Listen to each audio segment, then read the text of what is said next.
Hi friends, welcome back to our channel. 5ാം ക്ലാസ്സിൻ്റെ basic സയൻസിൻ്റെ കുറച്ച് ഇമ്പോർട്ടൻ്റ് ആയിട്ടുള്ള ക്വസ്റ്റ്യൻസിലേക്ക് എല്ലാ കൂട്ടുകാർക്കും സ്വാഗതം. അപ്പോൾ നമ്മൾ നോക്കാൻ പോകുന്നത് ഇംഗ്ലീഷ് മീഡിയം ആണ്. ഓൾറെഡി നമ്മൾ മലയാളം മീഡിയം അപ്ലോഡ് ചെയ്തിട്ടുണ്ട്. അപ്പോൾ ആവശ്യമായിട്ടുള്ള കൂട്ടുകാർ തീർച്ചയായിട്ടും പോയി കാണണം.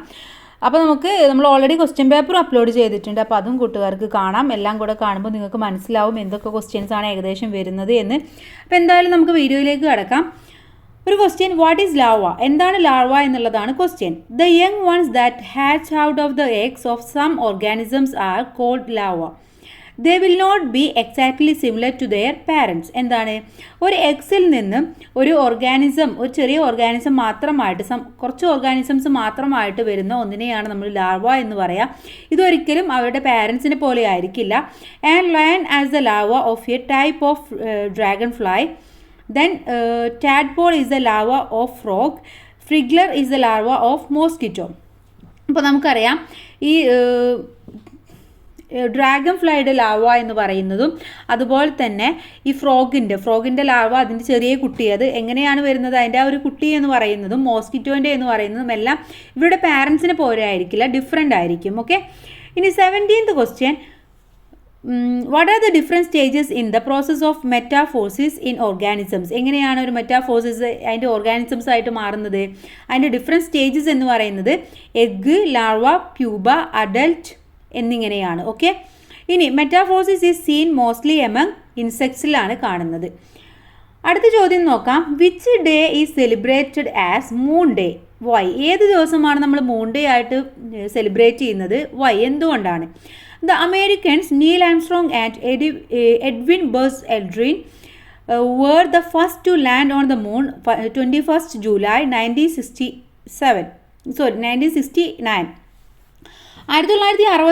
ജൂലൈ 21 നീൽ ആംസ്ട്രോങ്ങും അതുപോലെ തന്നെ എഡ്വിൻ ബസും ഫസ്റ്റ് മൂണിൽ ലാൻഡ് ചെയ്തത്. Space craft Apollo 2 of the American space agency NASA was used for this. നമുക്കറിയാം നാസ വഴി നമ്മുടെ അപ്പോളോ 2 ആണ് അന്ന് പോയിട്ടുണ്ടായിരുന്നത്. ആ ഒരു സ്പേസ് ഏജൻസി എന്ന് പറയുന്നത് അമേരിക്കൻ ഏജൻസിയാണ്. The astronaut Michael Collinson also accompanied them controlling the flight of the vehicle. July 21st, the anniversary of the day humans first laid their foot on moon, is celebrated as Moon Day. അന്നാണ് ആദ്യമായിട്ട് മനുഷ്യന് ഈ മൂണിൽ കാലുകുത്തിയത്. അതുകൊണ്ടാണ് അന്ന് നമ്മൾ moon day ആയിട്ട് ആഘോഷിക്കുന്നത്. Then മറ്റൊരു question, who is known as the father of Indian space programs? ആരാണ് ഇന്ത്യൻ സ്പേസ് പ്രോഗ്രാംസിൻ്റെ ഫാദർ എന്ന് പറയുന്നത്? വിക്രം സാരാഭായി ആണ്. Next question, space agencies of different countries. ഓരോ കൺട്രീസിലെയും സ്പേസ് ഏജൻസീസിൻ്റെ പേര് എഴുതാൻ വരാറുണ്ട്. ഇന്ത്യയുടെ ആണെങ്കിൽ ISRO, Indian space research organisation. USA ആണെങ്കിൽ നാസയാണ്, national aeronautics and space administration. Europe ആണെങ്കിൽ ESA ആണ്, യൂറോപ്യൻ സ്പേസ് ഏജൻസി. ഓക്കെ, മറ്റൊരു ചോദ്യം നോക്കാം. India is a great power in the field of space today, evaluate. ഇന്ത്യക്ക് ഇന്ന് സ്പേസിൽ വളരെയധികം പ്രാധാന്യമുണ്ട്, വളരെയധികം ഒരു പവറാണുള്ളത്. അതിനെക്കുറിച്ചൊന്ന് എഴുതാനാണ് പറഞ്ഞിട്ടുള്ളത്, ഒന്ന് ഇവാലുവേറ്റ് ചെയ്യാനാണ് പറഞ്ഞിട്ടുള്ളത്. India is advancing very fast in the field of space research. India's Space Research Agency ISRO is working for the betterment of India's space research capability. We have many satellites in space for different purposes. India has recently launched Chandrayaan-1, the first mission to the moon. This mission detected the presence of water on the moon. Mangalyaan, the mission to Mars, Aditya, the solar mission, etc., belong to the space programs of India. ISRO is one of the 6 government space organizations in the world that possess full launch capabilities.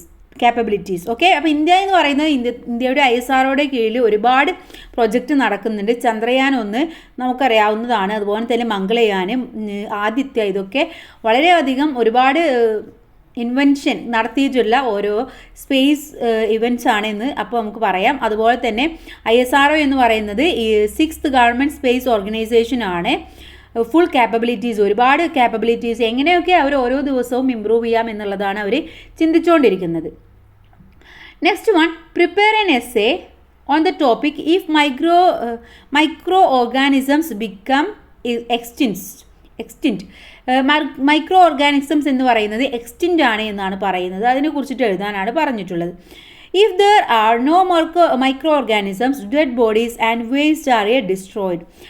Micro organisms നമുക്ക് എന്തായാലും ആവശ്യമാണ്. കാരണം നമ്മുടെ ബോഡീസും വേസ്റ്റും ഒക്കെ നശിക്കണമെങ്കിൽ അവിടെ micro organisms ഉണ്ടായിരിക്കണം. Micro organisms like bacteria and fungi break organisms' remains and add them to the soil. The nutrients formed as a result of a decomposition further become available for the growth of plants. The destruction of these organisms causes a lack of pure air, water, and the destruction of the environment. We can't live without microorganisms. They turn milk into curd, fermentation of rice batter. They are used to the field of medicine and industries like jute, leather, etc. അപ്പോൾ നമുക്ക് micro organisms വഴി എന്തൊക്കെ ചെയ്യാൻ പറ്റും, എന്തൊക്കെയാണ് നമ്മുടെ daily ലൈഫിൽ ഉണ്ടാകുന്ന ചേഞ്ചസ് എന്ന് ചോദിച്ചു കഴിഞ്ഞാൽ നമുക്കിതറിയാം. മിൽക്ക് ടു കേർഡ്, മിൽക്ക് കേർഡായി മാറുന്നത്, അതുപോലെ തന്നെ റൈസ് ബാറ്ററായി മാറുന്ന ഫെർമെൻറ്റൈസേഷൻ, അതുപോലെ തന്നെ മെഡിസിൻസിലെ ഇൻഡസ്ട്രീസിലെയൊക്കെ ഉപയോഗിക്കുന്നുണ്ട്. Next one, prevention is better than cure. Explain this idea in relation to vaccination, personal hygiene and social hygiene. Prevention is better than cure എന്ന വിഷയത്തിലാണ്. Prevention is better than cure, providing artificial immunity to the body against disease in common nowadays. Vaccination are used for these all diseases can be kept at bay by keeping personal hygiene. They are called careful about keeping the personal hygiene and the social hygiene as well as. Okay, അപ്പോൾ എന്താണ് പറയുന്നത്? Prevention എന്ന് പറയുന്നതാണ് ക്യൂറിനേക്കാളും ഏറ്റവും better എന്നാണ് പറയുന്നത്, അല്ലേ? മറ്റൊരു ചോദ്യം നോക്കാം. What care should we take protect your eyes? നമ്മുടെ ഐസ് പ്രൊട്ടക്റ്റ് ചെയ്യാൻ വേണ്ടി നമുക്ക് എന്തൊക്കെ ചെയ്യാൻ പറ്റും എന്നാണ് പറയുന്നത്. Do not rub or blow if dust falls in the eye, just wash with cold water. നമ്മുടെ കണ്ണിൽ എന്തെങ്കിലും ഡസ്റ്റോ എന്തെങ്കിലും പോയി കഴിഞ്ഞാൽ നമ്മൾ ഒരിക്കലും ഇങ്ങനെ റബ്ബ് ചെയ്യരുത്, തിരുമ്മരുത് എന്നാണ് പറയുന്നത്.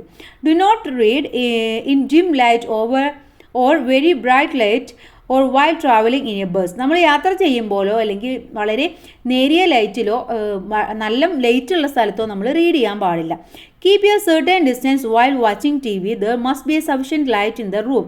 നമ്മൾ ടി വി കാണുമ്പോൾ ഒരു ഡിസ്റ്റൻസ് കീപ്പ് ചെയ്യണം. അതുപോലെ തന്നെ അവിടെ ആവശ്യത്തിന് വെളിച്ചമുണ്ടെന്ന് നമ്മൾ ഉറപ്പുവരുത്തണം. Care should be taken so that chemicals do not fall into the eyes. നമ്മുടെ കണ്ണിൽ ഒരു കെമിക്കലും ആവാതെ നമ്മൾ പ്രൊട്ടക്റ്റ് ചെയ്യണം. Protect your eyes from sharp object while playing. അതുപോലെ നമ്മൾ കളിക്കുമ്പോൾ ഷാർപ്പ് ഒബ്ജക്റ്റിൽ നിന്നെല്ലാം നമ്മളെ കണ്ണ് പ്രൊട്ടക്റ്റ് ചെയ്യണം. Each foods rich in vitamin A. നമ്മൾ വൈറ്റമിൻ എ ഉള്ള ഫുഡ് കൂടുതലായിട്ട് കഴിക്കുക. How do we here? നമ്മൾ എങ്ങനെയാണ് കേൾക്കുന്നത്? It's A Pina, the outer part of the year that receive sounds and direct them into the ear.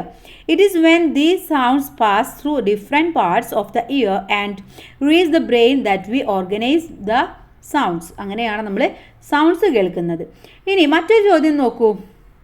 Does the dispersal of seed take place in the same manner in a mahogany and the balsam? പാൾസാമിലും മഹാഗണിയിലും ഒരേപോലെയാണോ seed dispersal നടക്കുന്നത്? In balsam the fruit break open to scatter and the seed. അവിടെ എന്താണ്? വിത്ത് പൊട്ടിത്തെറിക്കുകയാണ് ചെയ്യുന്നത്. But in mahogany seeds are dispersed with the help of the wind. വിൻഡിലൂടെയാണ് മഹാഗണിയുടെ പോകുന്നത്. What peculiarity do seed that are disperse through water have? വാട്ടറിലൂടെ പോകുന്ന സീഡ്സിൻ്റെ പെക്യുലാരിറ്റീസ് ആണ് പറയുന്നത്. They can float on water, they don't decay even when they are in the water or few days. അവർ കുറച്ച് ദിവസം ആ ഒരു സീഡ് വെള്ളത്തിൽ കിടന്നാലും അതിനൊന്നും സംഭവിക്കാൻ പോകുന്നില്ല. അതുപോലെ വെള്ളത്തിൽ പൊങ്ങിക്കിടക്കുന്ന സീഡായിരിക്കണം. ഓക്കെ, അപ്പോൾ ഇമ്പോർട്ടൻ്റ് ആയിട്ടുള്ള ഒരുപാട് ക്വസ്റ്റ്യൻസ് നമ്മൾ നോക്കി. അപ്പോൾ എല്ലാ കൂട്ടുകാരും എക്സാമിന് നന്നായിട്ട് പഠിക്കുക, ക്വസ്റ്റ്യൻ പേപ്പേഴ്സൊക്കെ ഒന്ന് നോക്കിയിട്ട് പോവുക. എല്ലാവർക്കും നല്ല മാർക്ക് തന്നെ സ്കോർ ചെയ്യാൻ കഴിയട്ടെ. Thanks for watching.